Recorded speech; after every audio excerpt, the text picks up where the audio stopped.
Hi, everyone. For the next 15 minutes, I'm going to be discussing Gen Z media trends. But before I get going, I'd just like us to get a sense of why we're talking about them. The obvious answer is that people are really interested in them. On screen, you'll see that Google search traffic for Gen Z has now overtaken that of millennials.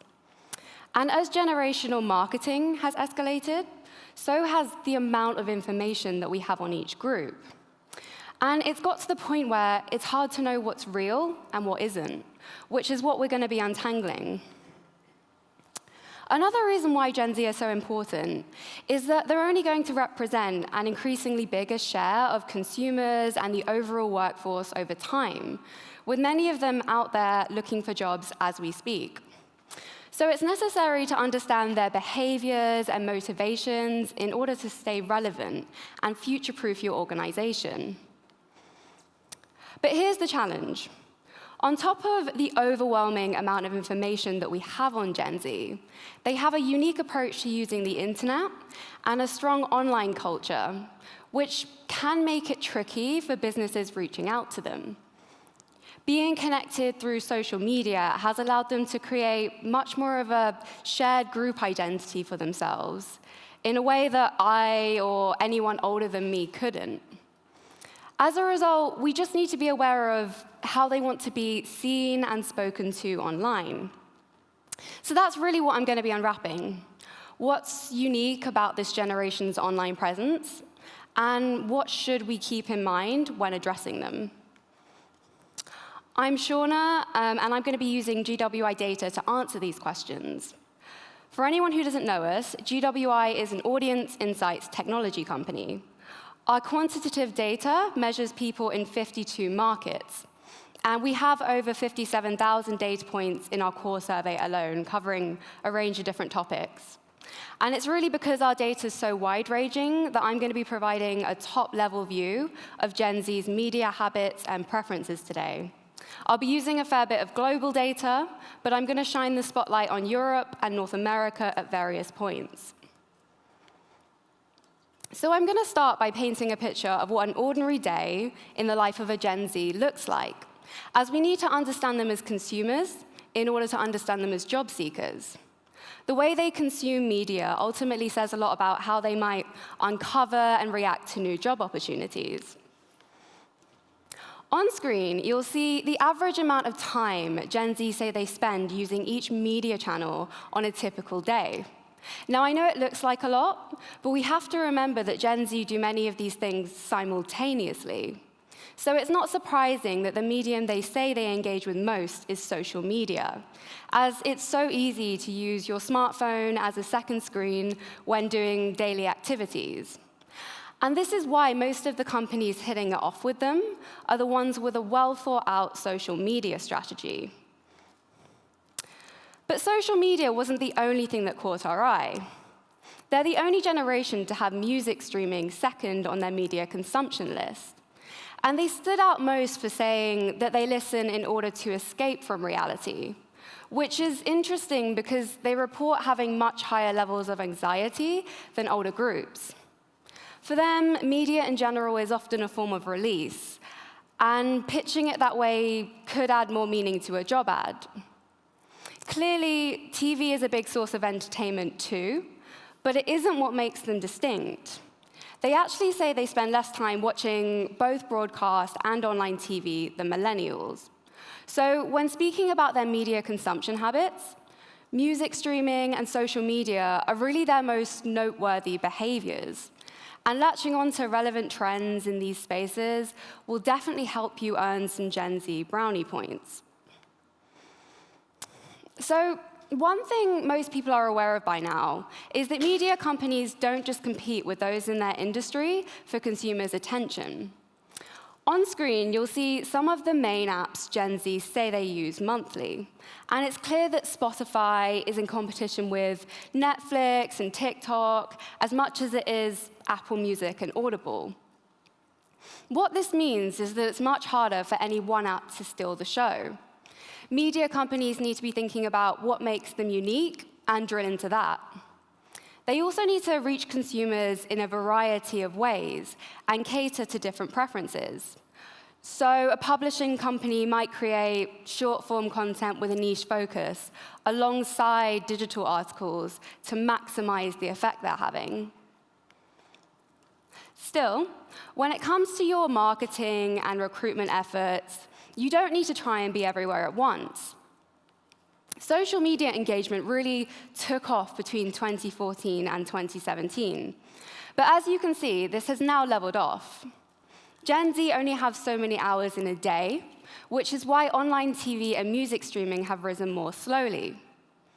So you should really be thinking about what channels work best for you and the message you're trying to get across, and not just what Gen Z are using more of compared to this time last year. Basically, we shouldn't buy into the hype. Yes, it's very important to know what platforms Gen Z are using and which media channels are trending, but it's really the quality of your engagement that matters. So I'd just like to take a break from the online channels Gen Z are using to discuss how they think about the internet. Take a moment to think about what going online means to you and what it involves. When I first started using the internet, it meant using now extinct social platforms like Bebo, occasionally running a search on Internet Explorer, and chatting to my friends on MSN. Naturally, our relationship with the internet has evolved, and Gen Z have taken this to a whole new level, really redefining what it means to go online.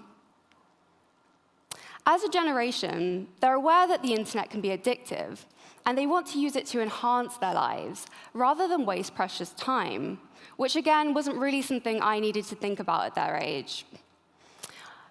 More Gen Z say that finding inspiration, ideas, and researching things are important reasons for using the internet than general browsing. And this has fallen down their online priority list over time. And they want to use sites which help them achieve those goals. In fact, they're the only generation who are more likely to say they mainly use social networks over search engines when looking for shopping-related information. And this has been the case since 2020, as you can see. Also, outside China, Gen Z use Instagram almost as much as Google. So they represent a fairly big shift in online behavior. Obviously, many of them are wary about misinformation on these platforms, but overall, they seem to be enjoying the speedy and relevant experience they're getting on there. And they like the fact that the information is communicated by real people and selected by algorithms that cater to their interests, rather than just curated by the brands that have nailed SEO. So however you go about doing it, ideally you'd want to try and build your own user experience around the expectations that social media searches are creating. Speaking of things people are using as a search tool, we couldn't get through this talk without at least mentioning ChatGPT. Not only are Gen Z the most likely to say they're interested in it and to have already used it, many of its users actually say they prefer it to search engines. Currently, finding information online can be a long process that involves us flicking through multiple links to get the answers we need, whereas AI chatbots offer immediate answers to complex queries. In a world where convenience is fast becoming the norm, the way we search for information might be about to shift in a new direction. And the ability to use this technology could be one of the key factors in deciding which companies win with Gen Z and which don't. Gen Z's TV, social media, and gaming habits also tell us a lot about what they want from the online experience. As platforms like TikTok and Roblox started to steal the headlines, people developed certain ideas about the generation most visiting them. And we're going to give some of these a sniff test. The first one is that Gen Z loves short-form content. And there's actually a lot of truth to this one, especially when we compare them to older groups. But it must also be said that Gen Z watch more TV shows and YouTube videos than TikTok clips. And we've actually seen a move toward longer formats on platforms like Instagram as well. You can make longer reels, for example, which proves that things don't just move in one direction. The point is not to underestimate the power of longer videos.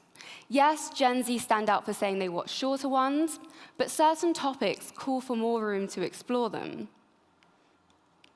As well as your popular viral videos, Gen Z are also more likely to say they watch tutorials.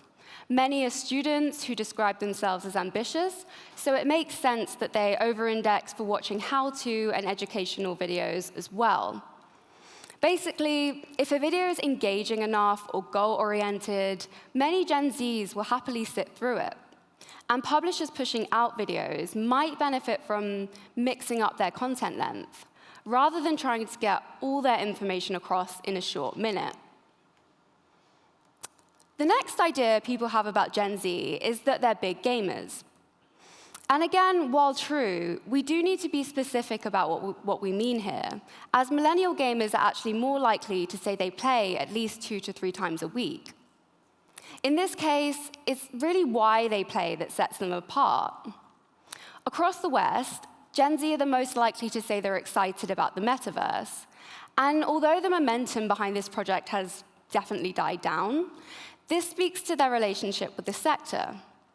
Many want gaming to be collaborative, and it's even been described as a form of social media in its own right, especially now that around 1 in 4 Gen Z gamers use Discord, which, for anyone who doesn't know, is a messaging platform that gamers can use to chat alongside playing.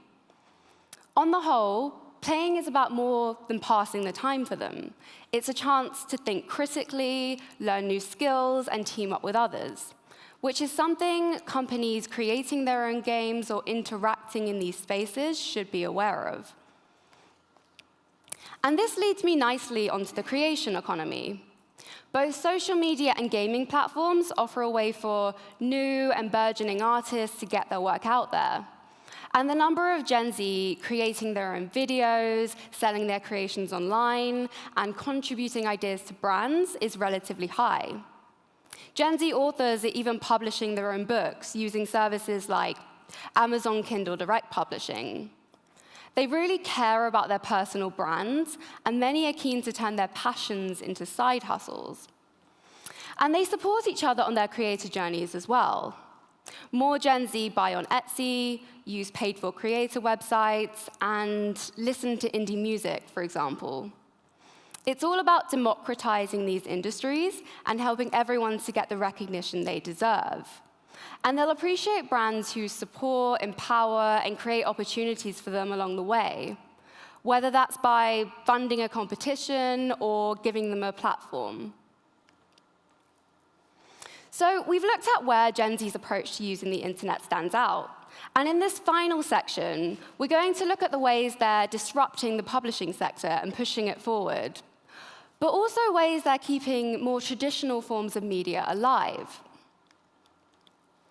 So let's start with the changes they're spurring on. The first thing to note is that more Gen Z now read news or magazine content online than in physical print. And this trend was in the making long before COVID, so it's unlikely that it will reverse back at any point in the future. Online press is convenient, offers real-time information, and can even be interactive, which are all things Gen Z value. Still, they are reading less news content than they were during the pandemic, because many of them have less spare time and are feeling overwhelmed by us being in a constant state of crisis, which is something I'm sure we can all relate to. And podcasts have been there to fill in the gaps. Since 2020, the number of Gen Z saying they listen to a podcast on a typical day has risen by 10% or more in several European markets. So if you're thinking about getting involved in this space, your decision does have data behind it. But where do these developments leave books? And do they still have a place in our modern world? Put simply, yes. Now, you can interpret the data on screen in various ways, with a glass half full kind of attitude or vice versa. 16% of Gen Z say they don't read or listen to a single book in a year, while slightly more read 10 plus. But any data can be misleading without something to compare it to. And they're actually the most likely generation to say they read 10 or more books yearly, which can partly be explained by them being more keen to learn and grow at this stage in their lives, but also break away from the screens where they can. And here's a reason why we shouldn't be shouting about the death of physical books. People really value them. Some even feel that listening doesn't have the same benefits, and that reading physical books leaves more room for interpretation. And this is why reading them is a very common goal.